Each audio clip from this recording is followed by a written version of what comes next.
Welcome back to another episode of the Canon on the Boomer Bust channel. I'm your host Terry, and today doing the spoiler review for Wakanda, Black Panther: Wakanda Forever. So I went to go see it yesterday, which was Friday. So saw it Thursday and then Friday. After Thursday, I really didn't think I would go back for a little while, but I guess after sleeping and all that, I was ready to go again. But I still feel the same way I did the first night, as in I'm not going to see this a lot of times. Like, I think honestly 3 might be my max.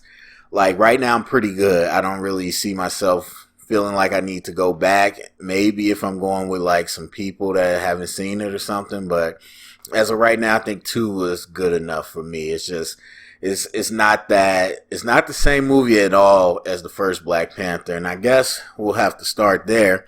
And I would say check out my initial reaction too, because I don't want to repeat a lot of that stuff. Just kind of the lead up to all this and, you know, the situation around it.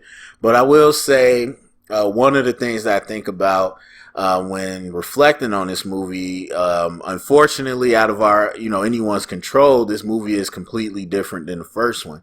As far as the feeling, I mean, obviously, even it being kind of not the first, but it was, obviously a new introduction on this level of black storytelling. And so you won't recapture that, but also obviously it's coming in with a completely different tone because it's now a farewell. So whereas the first one was a celebration of sorts, an introduction of sorts to this black culture, this unfortunately had to be a farewell send-off to Chadwick, and that's because of real life issues. So it won't even, I mean, you love it, you hate it, whatever, it won't hit you with the same feeling as the first one because it's just not that type of story. And so, and of course you don't have Chadwick, so that's all there.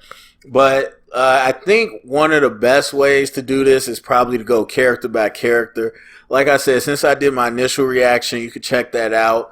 Kind of for more concept stuff. This one I'm gonna go more deep into the actual movie of it because there is, again, this is a unique movie. Not like any other movie I know. There is a whole side of the discussion that is strictly just the tribute to Chadwick and the grieving process and how that movie delivers on that. And then the other discussion is it about as just a movie, and that's what we're going to focus on. So let's start with I guess we'll start with Shuri because she is obviously the focal, and I was really taken off guard by it because we know a lot of the speculation stuff that she was going to be the Black Panther, but you have, I don't know if people remember, you have this little mini controversy with Letitia Wright because of her stances on vaccines and some other stuff, to the point where people were calling for her to get replaced, and she was difficult to work with is what they say. And who knows how much of that is true, but I did kind of wonder, I was like, if it's as bad as they claim it to be, why didn't they replace her? Like, I mean, I was like, maybe Ryan Coogler doesn't feel that way about her, or, I don't know, maybe it wasn't as big of a deal. But if it was this big of a deal, I think it's just Shuri, but now you know why you couldn't replace her, because everybody's like, well, they're in the middle of filming. And then you see the trailers and stuff, and you still feel like, okay, she's not in it that much. Honestly, what they did with the trailers, overall what they did with the trailers was great, I think, because they did not give away most of the story at all of what it really was going to be about. But also, they did this thing in the trailer where I thought Shuri's going to die. Because a lot of times in trailers, you can tell that if a certain character, especially as they show like some of the parts from the climax, and their character hasn't been in any of those scenes, you're like, well, clearly this character is not going to make it or not going to be in there that much. So I thought Shuri wasn't even going to be in it that much. They really made you feel like Angela Bassett was going to be the one to focus on, even though it was going to be spread for everybody. It made it feel like Angela Bassett and Namor were going to be, or Namor was going to be the two central figures. But then you watch the movie and it's all Shuri. It's all her. And so that's clearly, if it was a big deal going on set, they couldn't have cut her out because she is like the most in the movie than anybody. And I think she did amazing. I mean, especially what you compare to what she had to do in the first one. And I don't personally know how Letitia felt about Chadwick and all that. I know Ryan is kind of at the top, maybe followed by the Nye Guerrera. I don't know, as far as like people that was close to him, Offset. And so I don't know. It just, to me, it felt like from the outside, Letitia obviously was hurt by the loss, but she wasn't like devastated like Ryan Coogler. But her character has to be the one to be the most devastated by it, or even at least the one that doesn't know how to process it. And so I'm just impressed how they took what she had to do in the first one and the expectations to what she had to do here. Not only in the writing, as far as, yeah, it would make sense that Shuri's the one that doesn't believe a lot in the traditions or the ancestors or the ancestral plane, or you know, like she's a scientist. She's more grounded, where she's like, that's not him in the wind. That's something in your mind making you feel that. And so it made sense to logically take that step. But then just as a performance, Letitia had to go from like the side cracking jokes and, you know, a little bit in there to fully having to give all the range. I mean, obviously there's times when she's with Okoye and it's funny, but then there's the part after she sees Killmonger in the ancestral plane, and she has to get pissed and really upset. She has to be broken at the end of the movie. She has to be pissed as the Black Panther. Like, she, like, and don't get me wrong, it's not better than Angela Bassett's scene in the throne room, but she has to do too many versions of that. She has to go off again on M'Baku, and she has to go off like after she saw Killmonger in the ancestral plane, and she really had to give that. And so I thought her performance was great. And because she had to do so much more, people keep talking about Angela Bassett being nominated, but honestly, I think overall, just because she had more to do, Letitia Wright is who I would nominate. She had to do so much, and she was incredible with it. And again, I think it made me frustrated that she was so resistant and like causing so much, unnecessary strife, especially because she was the one that went to Talokan and she was really empathetic and she saw it. And of course you have those things in war where something bad happens that, is just not coincidence, but they don't know the domino is setting up. So Nakia is just trying to save her. And Shuri understands, like, no, you can't come in and kill them. Like, you're going to fuel the fire. But she couldn't really stop it. She died, and now that made Namor go over the edge. But obviously, Shuri was trying to help her, and she didn't want it to get to that point. And so she's all that, but then after her mom dies, she switches that flip and goes from sad to, angry. And I just thought the performance was great. And again, I think the progression from the first one to this made sense, the way it all happened. And I know there's going to be talk about her being Black Panther as far as a fighter. I think it's weird to me that people accept smart for anything. For anything. Even Riri. Like, Riri's at MIT. That's a technical institute. Like, that's building things. And then they show her, like, understanding the different stuff going on with Namor's biology and other stuff. And people are just like, yeah, okay. And every movie and TV show with comic books, I'd be like, being a engineer is not the same thing as being a scientist or, anything else. Like, they just take it. If you're smart, you could do anything. And people buy that up. But let Shuri fight. People are like, oh my God, how can she fight? She's a royal princess. She grew up the same way T'Challa. How does T'Challa know how to be smart in fight? it's just silly to me. So people were going crazy about that, but at the same time, they didn't make her like OP. Like Namor put hands on her, and for the most part, I mean, like the claws and some of the stuff she had around her helped. But like straight hand to hand, she wasn't beating up nobody. But still, people act like she can't even throw a punch. It's just silly to me. So, but yeah, I don't think I'm missing anything. I'll come back if I do. But yeah, so there's that. So then we got Queen Ramonda about Angela Bassett. Obviously, she was cut out short. Now I was shocked. I did not think they were gonna go there. Only not only because of what that would do to Shuri, but just I didn't think they were going to kill off Angela Bassett. And they did. They really went there where like this whole lineage is gone right now. But obviously people are talking about how great she was. And look, I watched it and I think in the world of supporting actor, actress in the Oscars where some people have gotten nominated for one scene, I do think she deserves that. Obviously, it's going to depend on the competition she's going up against, but you talk about, honestly, the throne room scene by itself, but then you couple that with the United Nations scene, I mean, you can't deny the regalness, the power, everything she brings to that is so good. And honestly, I think we needed more. I think some of the stuff they did with her, they could have switched around or shaved off and added something different. We needed more with her and Shuri because, yes, she started to have these conversations with her. We're having this kind of science versus spiritual. And obviously, she's supposed to be the one to warm up this girl's heart and open it up to kind of, nature and life and everything else, not just science and technology. But that's interrupted by Namor. And then we don't ever get back to it.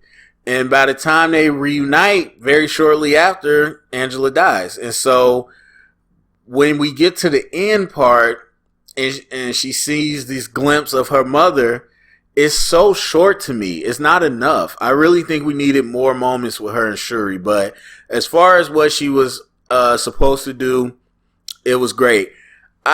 It was interesting that she was I wouldn't say she was like provoking things, but kinda, and I get it. She's fierce, she's strong, she's the queen, but there's certain parts where it's like she doesn't have any empathy and she's leading with a ferociousness. And like I said in my initial reaction, I should have saw her dying because the whole movie from the beginning, I'm like, how is Wakanda going to survive with her leading this way? Because she's leading in a very almost antagonistic way. And that's going to invite enemies and people to try them.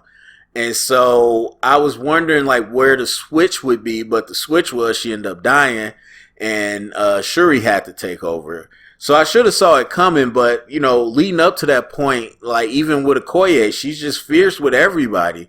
And it makes sense. Like, I mean, she's a queen, but also she's had to endure a lot. But again, you think about how much more everybody took on because Chadwick wasn't there. And you think about what they did in the first one, and it's fine, but you wouldn't have a scene. You wouldn't have a scene like that throne room scene if Chadwick came back. They wouldn't need Angela Bassett to take it to that level because that character, she's just living. She's supporting her family. She's being a mother. And, she's kind of going about her life. But when you go down this path, in real life, you lose Chadwick and she lost her husband and all that. Now she has to step up and be a queen. And so everybody was asked to do much more. And I think everybody showed that they are talented actors. So, yeah. But what Ramonda did kind of kicked up all the strife. But I think that's within her character. So then we go to Okoye. Look, Okoye is good. I'm I struggle with this.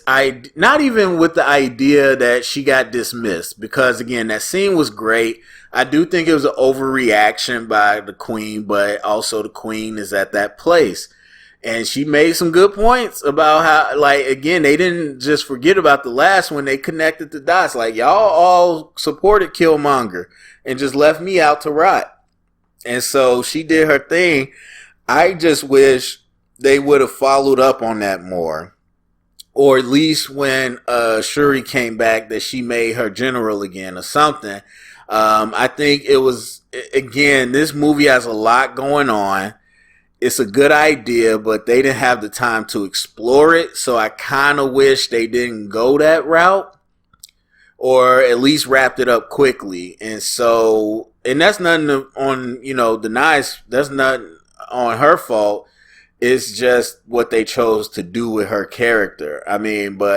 She's who she is. She's a warrior. She fights. She got some good one-liners. But I think, they just didn't have enough time to really explore what it meant for her to lose being the general in the Dora Milaje and kind of being a civilian again. So I was disappointed by that. And I might as well say it here, since I don't know if there's any other good place to say it. I hate it. Absolutely hate it. Those Night Angel or Midnight Angel, whatever. That's the only thing in this movie that I hate. There's some things I don't like, but that's the thing that I hate. And I don't care if it was in the comics. I don't care if it's based off some African ancient thing. Well, I don't care. It looked horrible. It was forced in there just randomly. Oh yeah, this gives you superhuman strength, endurance, and blah, blah. Like, come on now. Really? That's the most weak comic bookish writing. Like, that was trash. And then it looked horrible. And then trying to make her like this African Iron Man instead of just letting her be Dora Milaje. I hate it. I hate everything about that. And connected to that point, this new person, Neka, whatever her name is, she didn't need to be in this movie at all. It was clear they had something in there for her that got edited out, because it was so unnecessary. Like, why out of all people would she go to her to give her the second suit? We didn't even see her from the first one. And so I did, not that I hated the performance of that character or anything, it was just unnecessary. In the trailers, for whatever reason, I kept thinking she was a double agent. I really kept thinking that she was on the side of Talokan, like as a former Dora Milaje.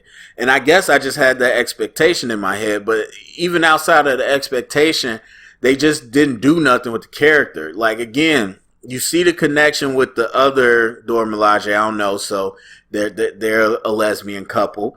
But it was so small. Everything was so small. I think it was edited out. And so I just wish they didn't have that part in it. But also, the arc of taking Okoye to this different thing, I hate it. I hate it, to be honest. And I hated that suit and everything about it. So that's the one part of this movie I hate. Nakia was interesting. I don't know if I still know how I feel about it. Like, after the end credit, we see that she was raising their son. So that's part of the reason, really, why she left Wakanda and has kind of been gone. But I don't know. It didn't play right. And again, like, I noticed she wasn't at the funeral, and I was like, that's kind of weird. And so she says that it would have been so final, and she just didn't want to be there. But then at the end, she said that her and the son were prepared for his death, and they had already did their thing, and they were good. Like, they made it seem like they were already good. So, like, why didn't you go to the funeral? I don't know. And then we know she was kind of a espionage person, even from the first one. But I don't know. To me, it was just weird that she disconnected from Wakanda like that. I mean, I get it. For the story-wise, they had to make it that way, but it just... something didn't feel right. Like, why? That was her home. Like, why would she want to leave that? I mean, they didn't do anything to her. And even if she was going to raise their son, I don't know. I think, and I guess I'm jumping ahead to the end credit scene or post credit scene, but it is a good idea that fits about 70%, but it's still a little awkward to me. It doesn't quite line up 100%. So, as far as performance, I mean, Lupita did her thing, but she was a little all over the place. I don't know. It's just like her dynamic with Shuri and the Queen and Okoye and it just felt off. And maybe it's supposed to be off because she's not part of the kingdom anymore. But I don't know. I didn't really get an idea of how she fits into all of this. Like the way they bring her in, I think is fine. Queen Ramonda went to her on the side to send her like on an individual mission because she thought she could do it. Like that part is fine with me, but it just felt awkward when she was interacting with everybody else in Wakanda. So, but again, I mean, the performance was good. No issues there. It's just what they chose to do with her was a little awkward to me. Who else we got? Riri. I love Riri, man. Obviously, this is her introduction, but I love Riri. And I've seen some complaints, and I don't get it. I honestly don't. Like, Riri was written to the central part of the story. There's definitely parts in other movies, MCU movies, where people are introduced and it's just kind of wedged in there. She is very organically part of this story. Like, everything revolves around her. And so I thought the way they did it was pretty solid for the most part. I mean, there's some nitpicks you could talk about the plots because, really, like if you kill her, is that going to stop? They already built the machine. They obviously got the designs, but whatever. So, but she's part of that. That's who Namor wants. And they wanted to protect her. And then they got in the middle of the heat and things just popped off. So I thought it was a good way to bring her in, especially because she doesn't work for the government. It was a project that they stole. She didn't even know about. So I like that part. The thing I didn't like is the Martin Freeman stuff, to be honest. The only necessary part he played was to tell them who Riri was. But honestly, I feel like that wasn't even necessary because Wakanda, and this is a little bit of a criticism I have for this movie overall. Wakanda was played up to be in the first Black Panther and the other movies as just so far ahead and like they can do anything. And now all of a sudden in this movie, they just play a back seat too many times that it didn't make sense to me. Like, I think 100% you could have wrote it as Shuri got the machine, figured out who made it, and went from there. Even if the government knew, you think they can hack the government. So I just feel like they did not need the Martin Freeman thing. That was a way to bring in Fontaine and set something up maybe for Thunderbolts. I don't know. But I just feel like we didn't need any of that. But Riri, I think we needed. I think that was a good way to bring her in. And the performance was amazing. To be honest, even if the plot line wasn't strong, her performance was so strong.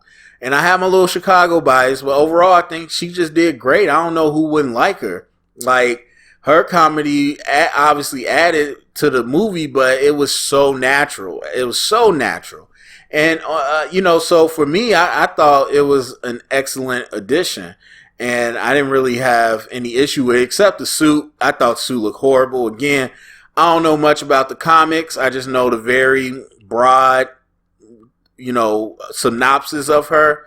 But that suit, I hated that suit. Obviously, I hated the Midnight Angel stuff way worse, but I did not like the Ironheart suit at all. But yeah, so there's that. But I think, like I said, the actress did such a great job. And I think the way they wrote her into the story was great too.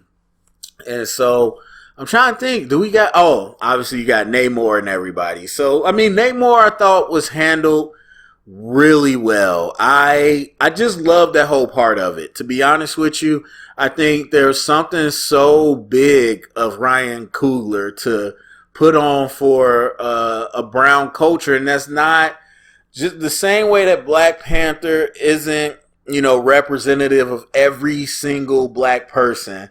I'm not saying that Talocan and the Mayans and everything is representative of every brown person. We know there's a very wide-reaching dynamic for all of us. But I do think in the way that people that look like T'Challa and everybody kind of gravitated towards it, I think there's something about Talocan and Namor that people can gravitate to. And I like the mirroring of the way they introduce Wakanda. Coogler does it with Talocan in here, and they got their own greeting, they got their own thing, and so it's kind of cool. And not everybody might love it, and I'm not speaking for a culture, but I just think it's cool, especially because Ryan really didn't have to do this. I mean, there's 1,000 ways they could have took this story, and even going with Namor, he didn't have to make him Namor. He could have made him Namor. He could have made him like the comics, but he wanted to graft a culture onto this piece, not make it Atlantis, make it something different. And it was rooted in the Mayan culture and a lot of the Mesoamerican ancient culture.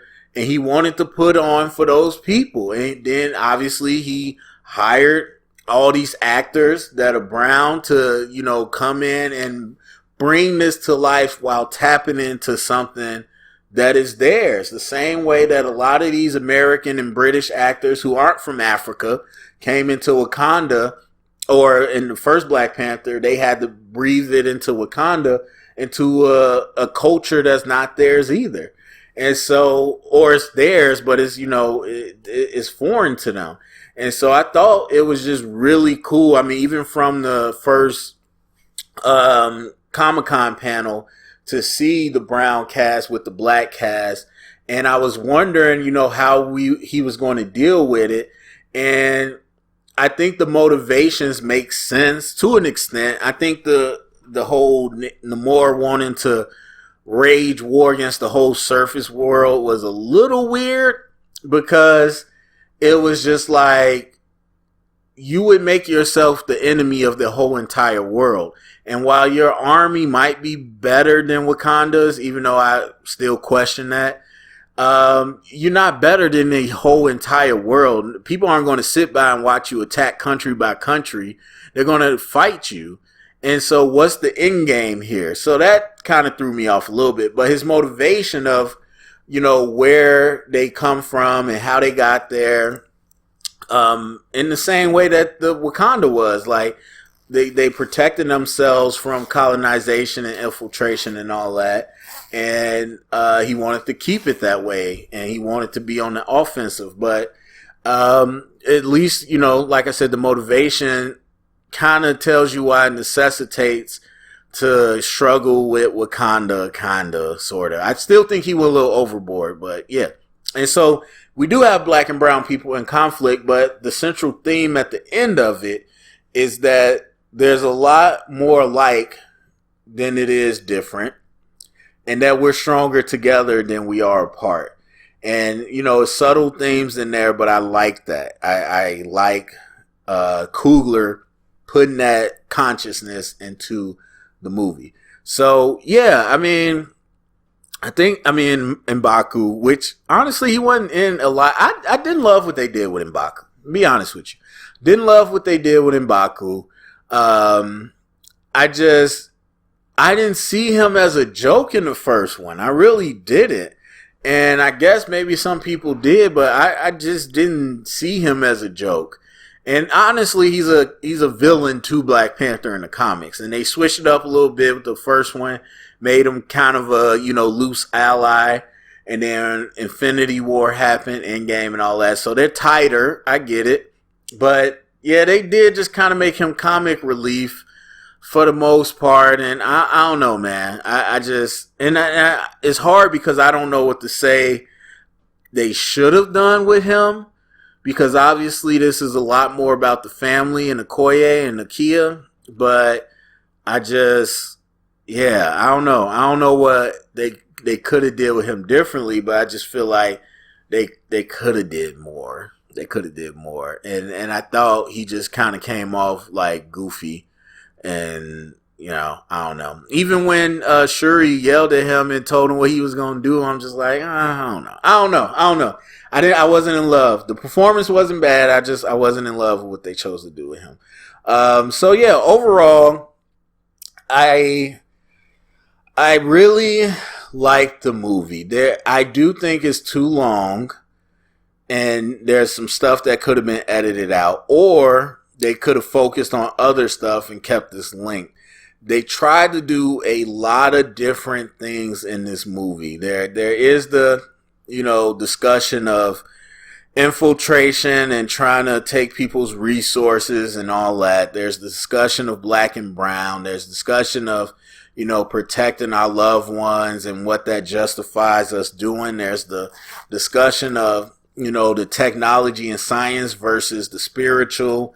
There's, there's so many discussions going on in this movie, and I just don't think they had enough time to handle all of them. And I wish they scaled back on some of these storylines and been able to edit it down a little bit to be a little cleaner. But I do like, for the most part, I like what we got. And again, it's hard. It's really hard to separate it because it is mirroring real life. But I really like what we got. I think the story could have been a little tighter. Like I mentioned before in my initial reaction, the Wakanda stuff did not look good. Like, I'm sorry, it looked like a fake background a lot of times when they were standing there. I didn't love that part with some of the effects. But I do like pretty much everything they did with Talokan and kind of the way those effects look. But yeah, I I don't know, man. I will say that this isn't just this movie. This is a whole MCU. I continue to get upset how they just don't acknowledge the bigger MCU, because we've had crazy stuff happen in this phase and nobody's even talking about it. Like, I get it. I get how people are, but you cannot tell me that after half the world got snapped by an alien, after a celestial came up out of the ground, after you got a She-Hulk, we got all types of stuff happening. You going to tell me that these governments are still busy worried about people and their resources and trying to steal it to make weapons against each other? That's what we're still doing. We just went right back on program as usual. Like Director Fontaine. Oh, I dream about what America could do with vibranium. Really? We are really still thinking that way after what we've seen in this world. And again, that's not just this movie. That's everything they've been doing. So that annoys me a little bit. But overall, I'm trying to think, what would I give it? I don't know. I think I would probably give it like an 83, B minus. So yeah, the performance was good. The story was very interesting and intriguing. I think it could have been stronger. The execution was really good for the most part. Certain scenes were a little weak. But overall, I just think it was a lot going on in it. But I really enjoyed it. So that's it for me. Go down in the comment section. Let me know what you think. Share around, get the conversation started. Thumbs up, subscribe. And if you heard it, here's the official Canon.